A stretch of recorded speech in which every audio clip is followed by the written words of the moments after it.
अस्सलाम वालेकुम स्टूडेंट्स, आपको मेरी आवाज़ आ रही है? अच्छा, today we start the topic relevant to statistical analysis. अभी तक हमने जो पढ़ा था वो डाटा को हम डील कर रहे थे स्टैटिस्टिक्स में, और डाटा में हम देख रहे थे कि कितना हमारा डाटा प्रिसाइज है, एक्यूरेट है with respect to the data collection. ठीक है, जब हमने डाटा कलेक्ट कर लिया तो उसके बाद नेक्स्ट स्टेप क्या है कि हमने उनको आपस में कंपैरिजन करना है। तो इस तरह के कंपैरिजन को कि जिसमें हमारे पास, इसमें अब दो तरह से हमारे पास डाटा आ सकता है। नंबर एक, डाटा किस तरीके से आता है कि आपके पास किसी भी एक्सपेरिमेंट के लिए ट्रू वैल्यू मौजूद है, एग्जैक्ट वैल्यू। ठीक है ना, मैं आपसे सपोज सिंपल सा एक टेस्ट ये लेते हैं कि आपको कहती हूँ कि ये 2.5 ग्राम जो है वो किसी बीकर का वेट है, और मैं कहती हूँ कि ये आपने इसको वे करना है। तो कोई स्टूडेंट इसको 2.54 कहेगा, कोई 2.44 कहेगा। ठीक है, तो हर किसी ने अकॉर्डिंग टू देयर एक्सपर्टीज उसका मुझे वे करके बताना है, लेकिन मुझे उसके ट्रू वैल्यू पता है, जो कि एक्सपेरिमेंटल एक्सपर्टीज के थ्रू हमने उसको एग्जैक्ट वैल्यू जिसे हम कहेंगे कि डेट इज एट 2.55। अब जितना भी डाटा, जितने भी 10 स्टूडेंट, 20 स्टूडेंट या 3 स्टूडेंट, जितने भी स्टूडेंट्स को ये काम दिया जाएगा, जब वो उसको एनालिसिस करने के बाद अपने रिजल्ट बताएंगे, एक्सपेरिमेंटल वैल्यू बताएंगे, तो उनका जो डिफरेंस होगा विद द ट्रू वैल्यू, एक तो हमारे पास इस तरह का डाटा आ जाता है ना, इसमें ये to compare the precision of 2 और more sets of data using their variance, नहीं ये इसमें नहीं आएगा। To check the individual value in a set of data for the presence of determinate error। ठीक है, इसमें क्या determinate error से हमें पता चलता है कि क्या है, कितना डिफरेंस आता है ना। या इसमें इसको चलो सिंपली आप इसमें ये रखिएगा कि उसके ट्रू वैल्यू से एक्सपेरिमेंटल वैल्यू की जो डिफरेंस है वो कितना है। इस तरह का जब हम एनालिसिस करते हैं तो इसे हम कहते हैं टेस्ट ऑफ सिग्निफिकेंस या सिग्निफिकेंस टेस्ट। सेकेंड वैल्यू क्या, दूसरा तरीका क्या हो सकता है कि आपके पास ट्रू वैल्यू, बहुत सारे एक्सपेरिमेंट्स में हमारे पास एग्जैक्ट वैल्यू नहीं होती, और हमने क्या करना होता है, हमारे पास एक ये सपोज मैंने आपको पिछली दफा एग्जांपल दी थी कि ह्यूमिक एसिड है, वो एक्सट्रैक्ट करना है from the different coal samples. ठीक है, एक इंटरनेशनल स्टैंडर्ड मेथड मौजूद है, तो हमने नए मेथड्स को भी डेवलप करना है और उनको एनालाइज करना है। तो क्या करेंगे, हम एक मेथड के थ्रू देखेंगे कि यील्ड कितनी आती है, इंटरनेशनल मेथड के थ्रू देखेंगे कि यील्ड कितनी आती है, फिर हम देखेंगे कि हमारा न्यूली डेवलप मेथड है उसके थ्रू कितनी यील्ड आती है, फिर उसका जो स्टैंडर्ड डेविएशन क्या है, स्टैंडर्ड डेविएशन से हम उसके वेरिएंस को कैलकुलेट करेंगे, और फिर हम ये देखेंगे कि आया दोनों जो मेथड्स हैं उन दोनों मेथड्स में क्या डिफरेंस आता है। दोनों मेथड्स में जो डिफरेंस, उसकी जो वैल्यूज है, यील्ड का जो फर्क है, सैंपल एक ही होगा, सैंपल वेरी नहीं करेगा। तो जो उनकी यील्ड का डिफरेंस है वो हमें बताएगा कि आया ये मेथड जो सा है ये स्टैंडर्ड मेथड के इक्विवेलेंट है, सिग्निफिकेंट है या नहीं है, या इसकी जो वेटेज है, इसकी जो एफिशिएंसी है वो स्टैंडर्ड मेथड से कम है या ज्यादा है। अगर क्या कंडीशन क्या है कि सैंपल को सेम रखना है, एनालिस्ट को सेम रखना है, सॉरी, सारे जो इंस्ट्रूमेंट है वो सेम रहेंगे। कहाँ सिर्फ फर्क आना है, मेथडोलॉजी में फर्क आना है। जो मेथड हमने डेवलप किया, हम कंपैरिजन कर रहे हैं मेथड को। तो दिस इज द सेकंड वे कि हमने एनालिसिस करना है एक्सपेरिमेंटल वैल्यू का, दो डिफरेंट एक्सपेरिमेंट वैल्यूज का network carried out with different methods. ठीक है, तो इस तरह से हम दो मेथड्स को कंपैरिजन कर रहे हैं। इन्हीं दो मेथड्स को, ये जो दोनों मैंने पहले आपको बताए हैं, ये असल में आता है स्टूडेंट टी टेस्ट, कि हम एक्सपेरिमेंटल वैल्यू को टेबुलेटेड वैल्यू से कंपेयर करते हैं। ठीक है जी। अच्छा, इसी का एक और नेक्स्ट वर्जन क्या आता है कि हमने जो मेथड इसमें यह आ जाएगा to compare the precision of 2 और मोर सेट्स ऑफ डाटा, दो या दो से ज्यादा जो डाटा सेट्स हमने कलेक्ट किए हैं उसको हम कंपेयर करें यूजिंग देयर वेरिएंस, क्या हम उसी डाटा का पहले वेरिएंस कैलकुलेट करें, फिर वेरिएंस को कंपैरिजन करें, वेरिएंस की रेशियो निकालें। ठीक है, तो ये थोड़ी सी इसकी मैंने कहा आपको थोड़ा सा इसका बैकग्राउंड बता दूं कि ये जो अभी हम पढ़ने जा रहे हैं सिग्निफिकेंस टेस्ट कौन से हैं वो क्यों हम उसको करते हैं, इसकी रीजन क्या है ना, इसको हम यहाँ से देख लेते हैं। सिग्निफिकेंस टेस्ट में कंपेयर करते हैं between a calculated experimental factor and a tabulated factor determined by the number of values in the sets of experimental data and a selected probability level that the conclusion is correct. Sorry जी, ये बार बार interruption होगी, लेकिन मैंने कहा आज का lecture miss ना हो, आगे दो हमारे लेक्चर 3 बल्कि मिस हो गए। अच्छा, इसी बात को मैं थोड़ा सा आपको एक्सप्लेन करती हूँ। एक और भी मेरे पास है, ये तो ना ये मेरा लैपटॉप भी हेल्ड हो रहा है आज बहुत ज्यादा।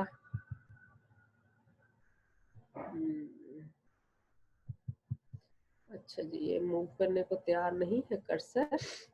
चले मैं फिर आपको, अच्छा आप जो दूसरी फाइल आप देखेंगे शायद अभी थोड़ी देर के बाद वो खुल जाए, तो मैं आपको देखेंगे टी टेबल बना हुआ है, ठीक है ना। तो उस टी टेबल में हमने क्या देखना होता है, हमने देखते हैं कितने नंबर ऑफ सैंपल्स, हमने कितने एक्सपेरिमेंट्स 3 दफा दोहराया है, हमारे नंबर ऑफ सैंपल्स क्या है ना, उसको आप देखना।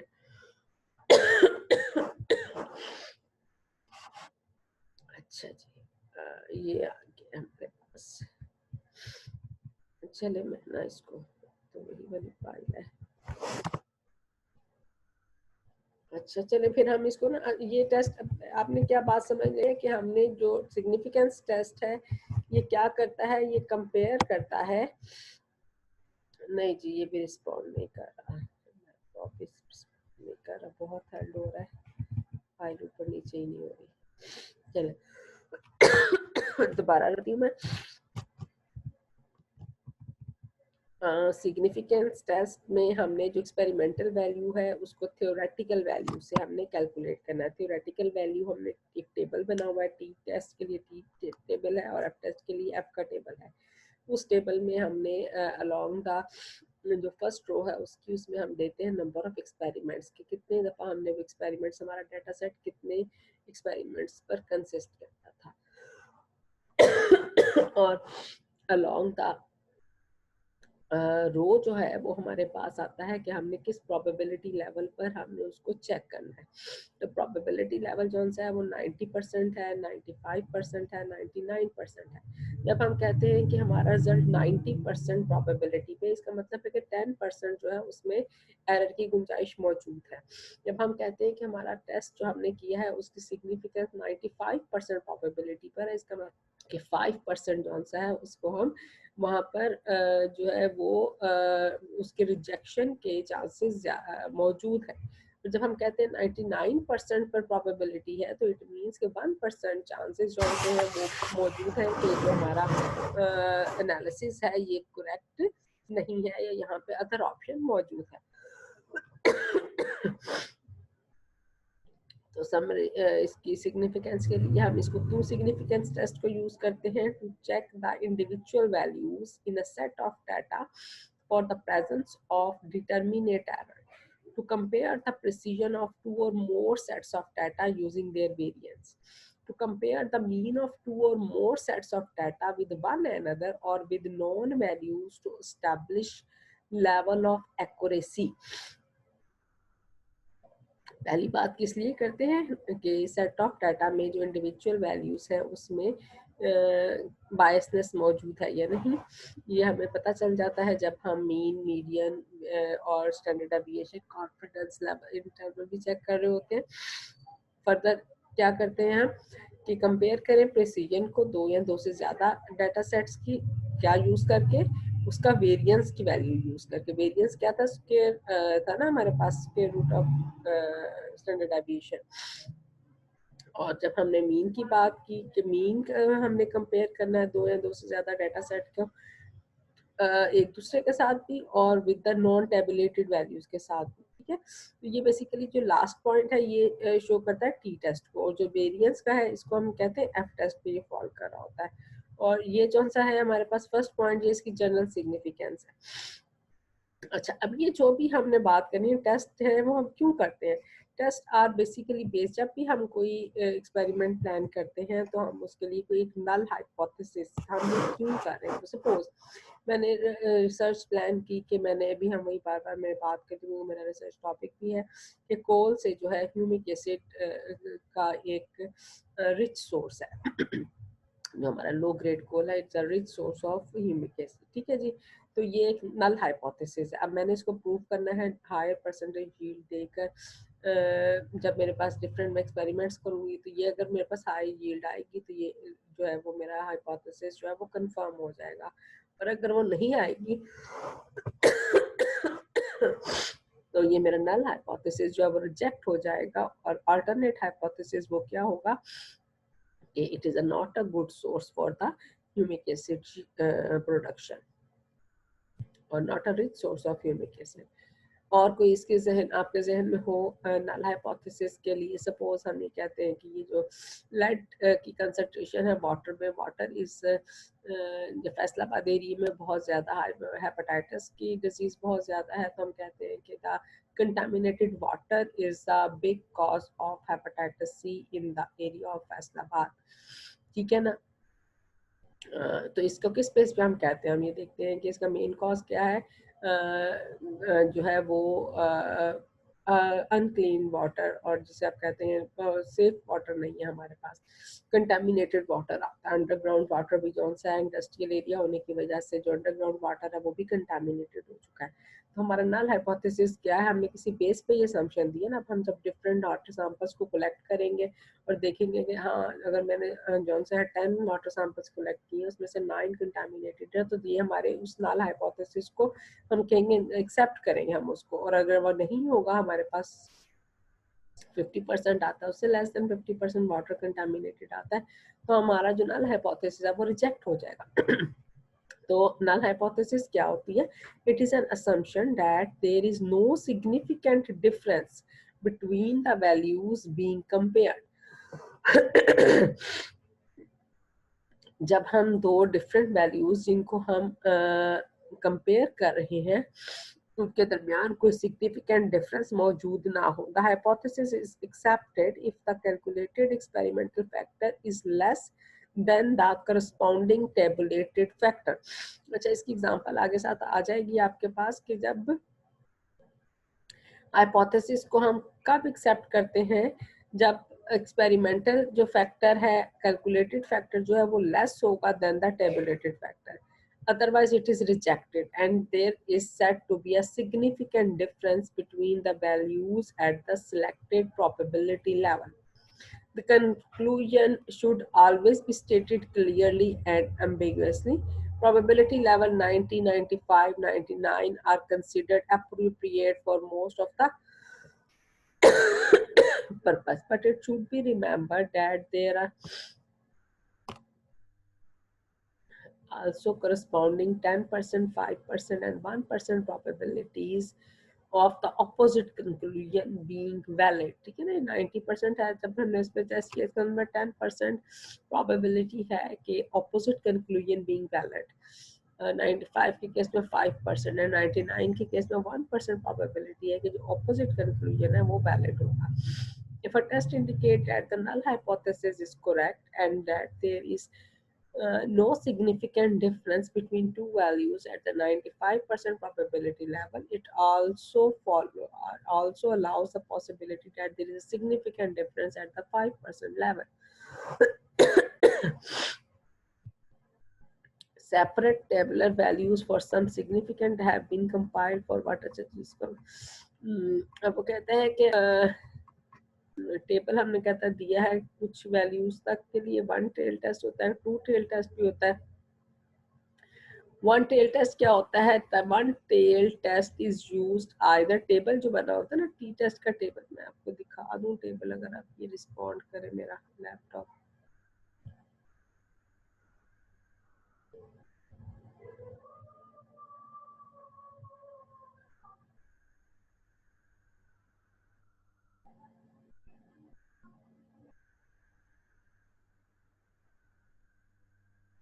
नहीं जी, ये तो बिल्कुल भी ना, 9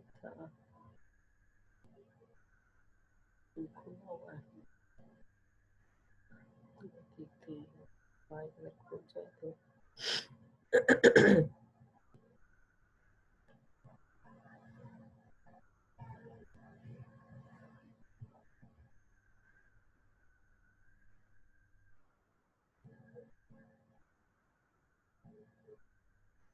हाँ जी, अपीयर हो गई है, मेरा ख्याल है आपके पास शेयर हो गई होगी ये वाली फाइल। हाँ जी, हो गई है। That's good, ठीक है। अच्छा, ये देखिएगा ना, इस फाइल में आपके पास टी टेस्ट के लिए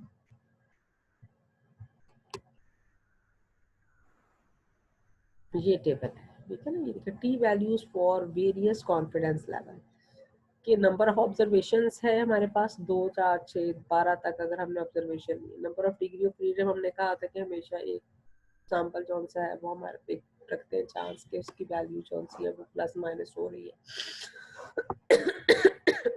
जब वो पॉपुलेशन से जो हमारे रिजल्ट्स आ रहे हैं उससे डेविएट करता है। तो जब 2 दफ़ा हमने ऑब्जर्वेशन लिया तो हमने उसको इम्प्लीमेंट करना है n-1 के केस में, ठीक है। प्रोबेबिलिटी लेवल जो सा है वो 90%, 95%, 99% है।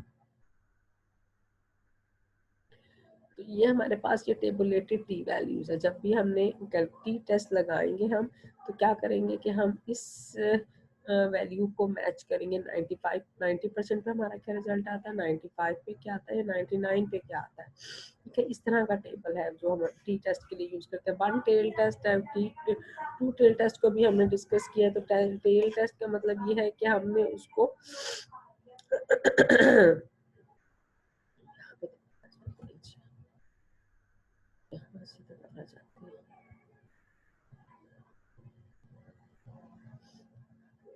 हाँ, the one tail test is used either, ये वन टेल टेस्ट का टेबल था, to establish whether one experimental value is significantly greater than the other or the other way around. One tail test हम use करते हैं कब, either to establish one experimental value is greater than the other.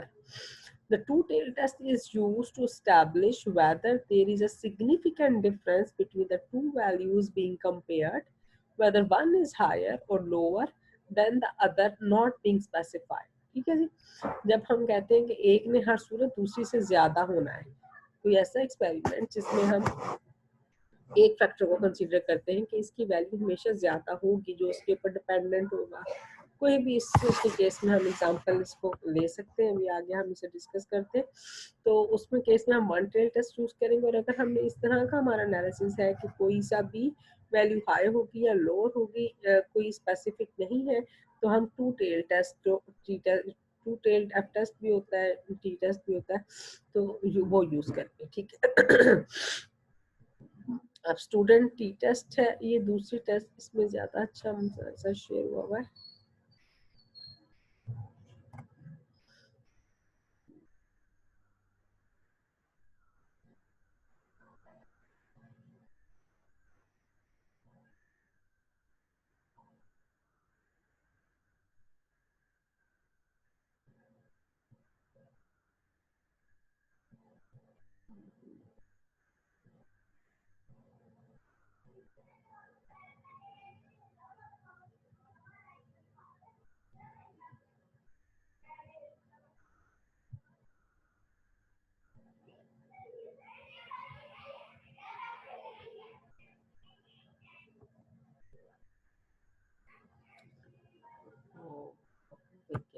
Test हम यहाँ से करते हैं।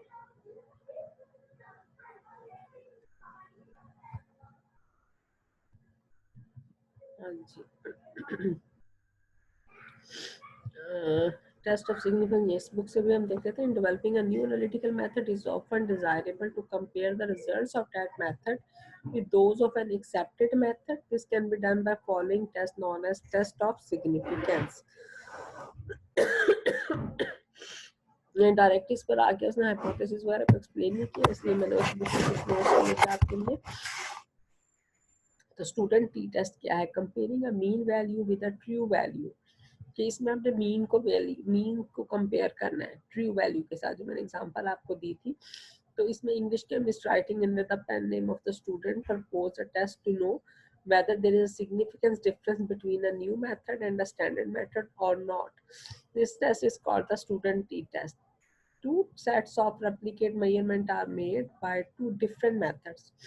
To set of replicate बनाए, एक एक्सपेरिमेंट को दो मुख्तलिफ तरीकों से किया, लेकिन दो दो दफा किया. One is the new method and the other is the standard method. The two ways in which t-test can be used. Number one क्या है कि series of replicate analysis are done in a single sample. कि हमने एक ही sample को use करके experiments को करना है, सैंपल नहीं बदलने. Having the same concentration by the two methods. तो हमने क्या करें, हम दो मेथड्स को कंपेयर कर रहे हैं, उनके जो मीन्स आएंगे उसको हम कंपेयर करेंगे. A series of analysis are done on a set of different samples. कि अब हम डिफरेंट कंसंट्रेशंस ले सकते हैं, डिफरेंट सैंपल्स ले सकते हैं. दो तरीकों से हमने इसको इम्प्लीमेंट कर सकते हैं स्टूडेंट टी टेस्ट को. ठीक है ना. नंबर वन में सैंपल सेम रखना है, सेम कंसंट्रेशन के साथ, उसी को रेप्लिकेट बार बार करना है. टू डिफरेंट मेथड्स है. इन दिस केस क्या है कि different samples with different concentrations, और हमने सेट बनाना है series of analysis done on a set of different, दो डिफरेंट मेथड्स है. ये हमारे पास आ गया एक कि हमने इसको किस तरह से टी टेस्ट को हम अप्लाई कर सकते हैं. अच्छा, the students t value is calculated by applying the following equation for the first method. ऐसा मेथड जिसमें कि हमने कंसंट्रेशन सेम रखनी है. In that case t test को t की वैल्यू कैसे कैलकुलेट करनी है, x बार जो हमारे पास मीन वैल्यू आएगी. ठीक है, x दोनों मेथड्स के through x bar minus mu. Mu is the true mean. ठीक है, where mu is the true mean value, s is the standard deviation जो हमने कैलकुलेशन, सारे फार्मूलाज हमें पहले पता ना स्टैंडर्ड डेविएशन कैसे कैलकुलेट करते हैं. x bar is the average value for a number of observations. For the second method, the difference between each of the paired measurement on each sample is computed with regard to sign, that is actual sign of the difference is considered and the average difference is calculated.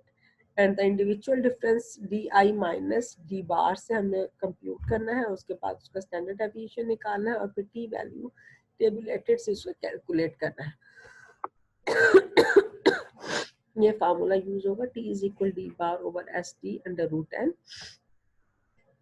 और s t summation of di minus t bar का square over n minus 1. The calculated t value को फिर compare करेंगे with the tabulated t value for a given number of measurement at the desired confidence level. अच्छा, ये तो ऊपर है, मैं आपको पहले इसके एग्जांपल आप देखोगे तो आपको क्लियर होगा. अगर आपके पास इफ मीन ऑफ 12 डिटर्मिनेशन, 12 दफा आपने कोई एक्सपेरिमेंट किया है, उसका x बार की वैल्यू 8.37 है, एंड द ट्रू वैल्यू जो है वो mu is equal 7.93, and the student and the standard deviation उसका जो आपने कैलकुलेट आपके पास आया वो 0.17. then whether the result is significant or not at 90% confidence level can be described as follows. हमने ये फार्मूला लगाना है. हमने उसने कहा कि 12 दफा एक्सपेरिमेंट किया है, ट्रू वैल्यू ये है, उनका जो मीन वैल्यू आया वो ये आया है, n की वैल्यू 12 है, स्टैंडर्ड डेविएशन 1.07 है, t की वैल्यू कैलकुलेट करनी है. तो 8.73 x बार माइनस ट्रू वैल्यू 7.91 थी, 12 टाइम्स किया था, स्टैंडर्ड डेविएशन 0.17 आया है. सारे को जब 12 का अंडर रूट लेके इस पे डिवाइड किया, उसको मल्टीप्लाई किया, इन दोनों का जो डिफरेंस आया दैट इज 9.4. ठीक है जी. अब आपने 9.4 टी की वैल्यू आई है, आपके पास number of degree of freedom कितना है, n 12 minus 1 11. अब आपने टी टेबल पे चले जाना है.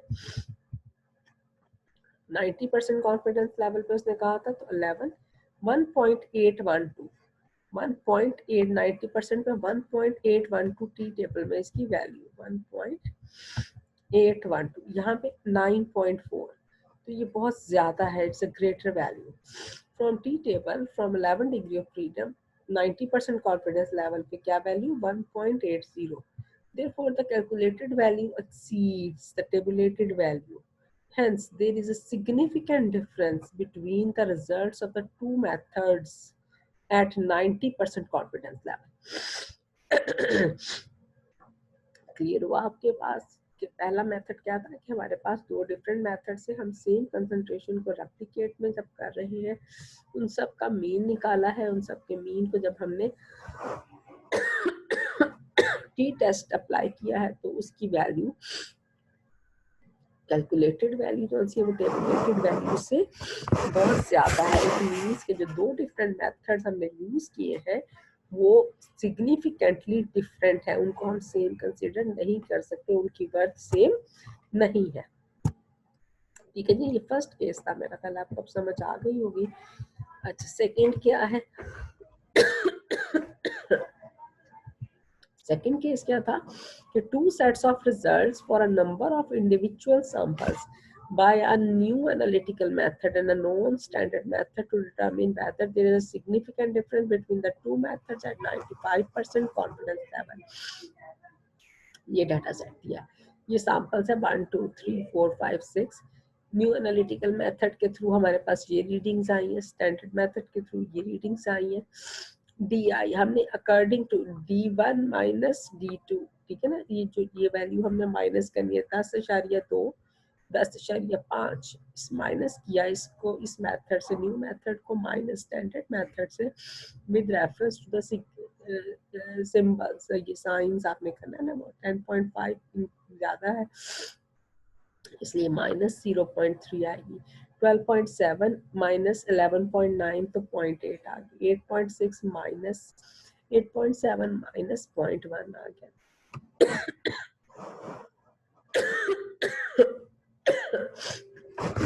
टीआई की वैल्यू, पहला स्टेप यही था कि आपने उसको कैलकुलेट करना है। कोई दो मेथड्स के रिजल्ट्स ये होंगे तब भी आप ये कैलकुलेट कर सकते हो। इसका समेशन आ गया 1.7, ठीक है जी। फिर आपने डी आई माइनस डी बार, अब आपने डी बार से इसको माइनस करना है, डी आई माइनस डी बार। तो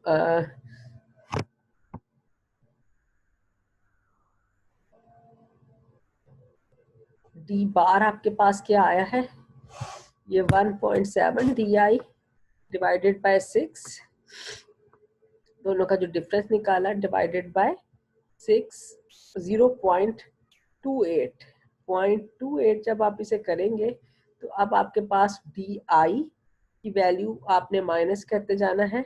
0.28 से आप माइनस करेंगे 0.3, तो ये आपके पास आ जाएगा ये देखना and 6 samples of analysis and number equals 6 and number of degree of freedom is equal 5 आ गया। तो D I minus D bar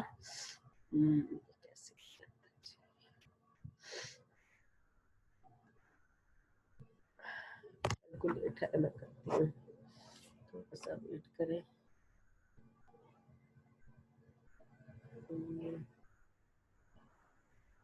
calculator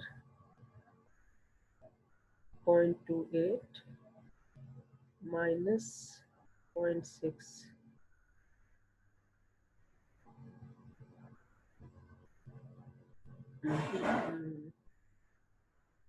minus करना है मुझे 0.3,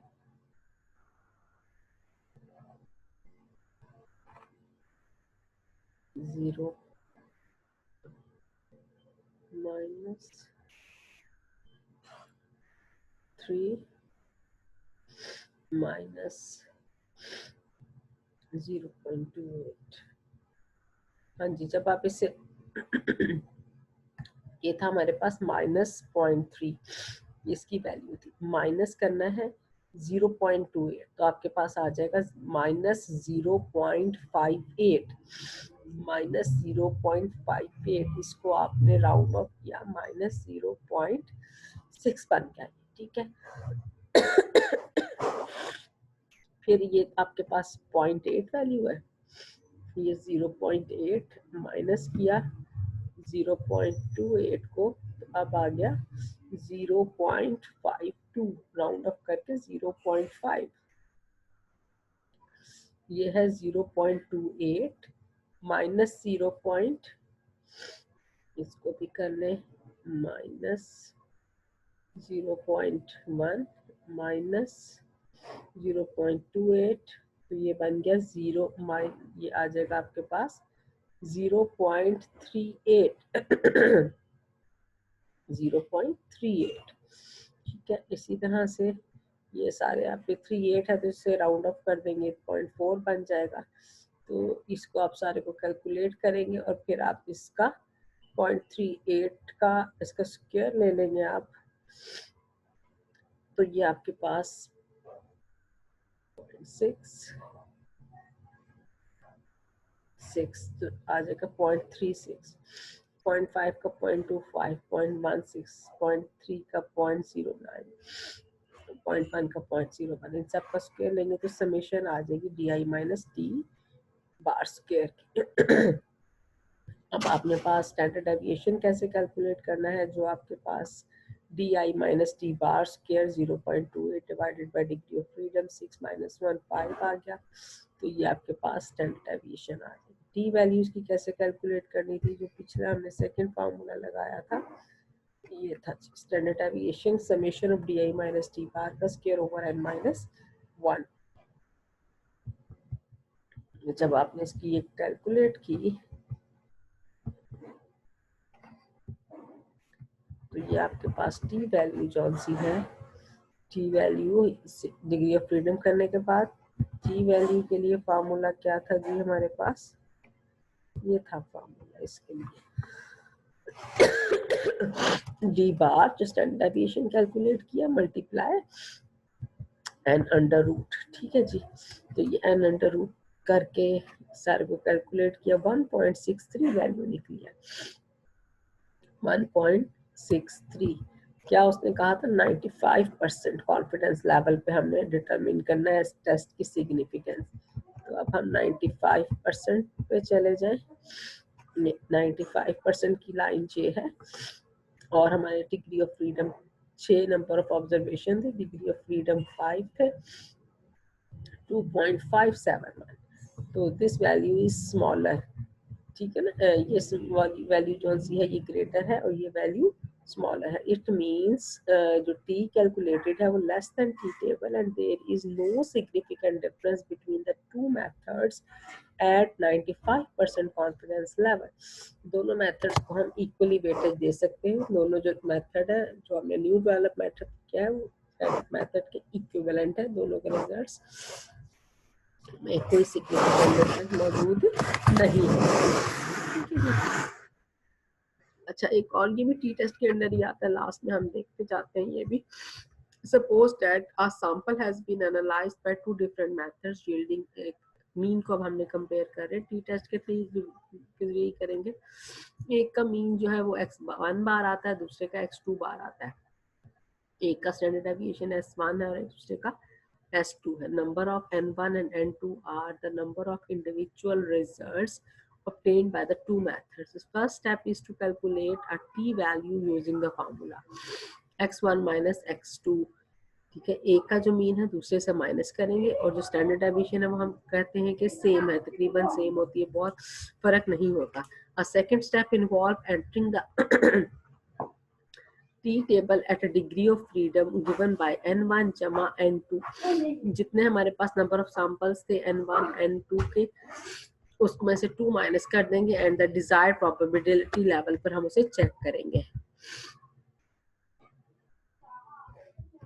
ठीक है।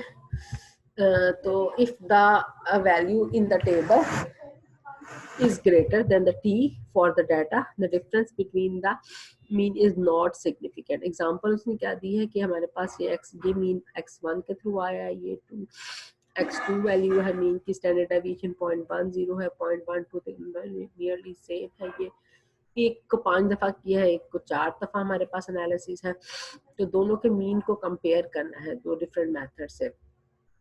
तो ये 42 माइनस 34 माइनस 42 माइनस 0.44 44 से इसको पॉइंट स्टैंडर्ड डेविएशन 0.10 ले लिया हमने, ये 0.1 ले लें, ठीक है, मल्टीप्लाई 5 अरब 4 divided by 5 plus 4 under root लेंगे, इनको माइनस करेंगे, डिवाइड करेंगे, तो टी की वैल्यू 1.491।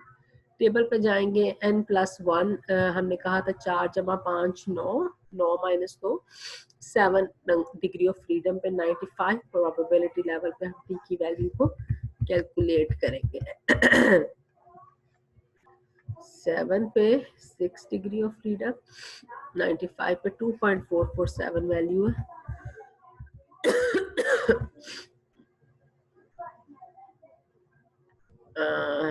अच्छा, डिग्री ऑफ फ्रीडम आपके पास 7 आती है। अच्छा, ये डिग्री ऑफ फ्रीडम है, नंबर ऑफ ऑब्जर्वेशन है, डिग्री ऑफ फ्रीडम 7 पे चेक करेंगे हम, ऑब्जर्वेशन 8 पे करेंगे, तो टी की वैल्यू वो कहता है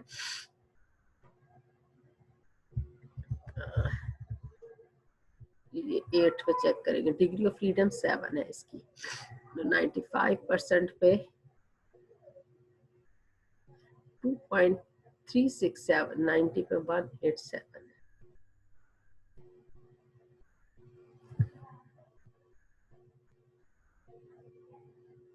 446।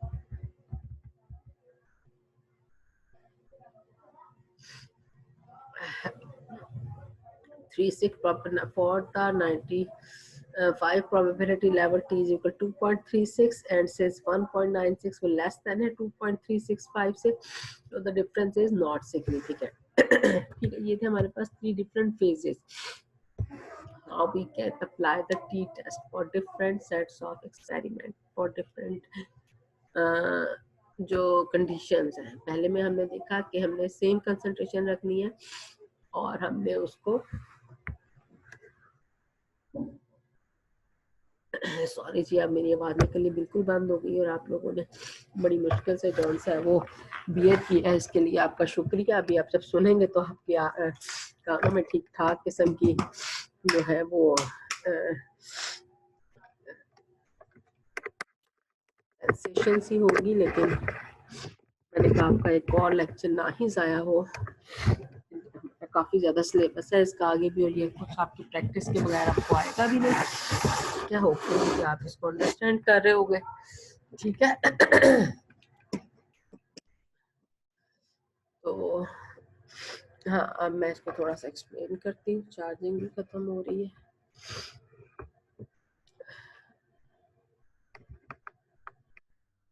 तो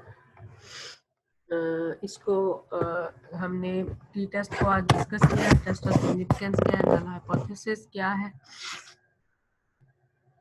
टी टेस्ट को आज हमने डिटेल से देख लिया है, उसके 3 डिफरेंट मेथड्स को भी देख लिया है, टी टेबल को भी देख लिया है, ठीक है।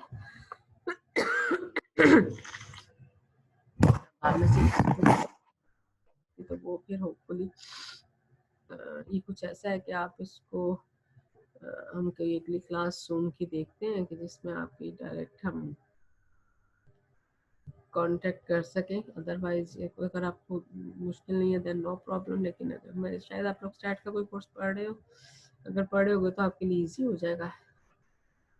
अदरवाइज आप इसकी प्रैक्टिस करें, अगर कोई चीज़ समझ नहीं आती तो फिर मुझसे व्हाट्सएप पर डिस्कस कर लीजिएगा, या नेक्स्ट कोई मीटिंग आप अरेंज कर लीजिएगा कि जो कि फिर ऑफिस आवर के बाद, यूनिवर्सिटी के नेट पे जौन सा है ना वो यूनिवर्सिटी टाइमिंग्स में 12 से 1 बजे लेना बहुत मुश्किल है। आप 8 से 9, 9 से 10 के दरमियान भी हम क्लास अरेंज कर सकते हैं, और आफ्टर 4 o'clock भी, क्योंकि घर का नेट होता है तो वो जो है ना वो स्ट्रॉन्ग फाइबर पे वो इंटरप्शन नहीं होती और क्लास इजीली कंडक्ट हो जाती है। यूनिवर्सिटी के नेट में तो बार बार वो इंटरप्शन होती है और वो क्लास नहीं,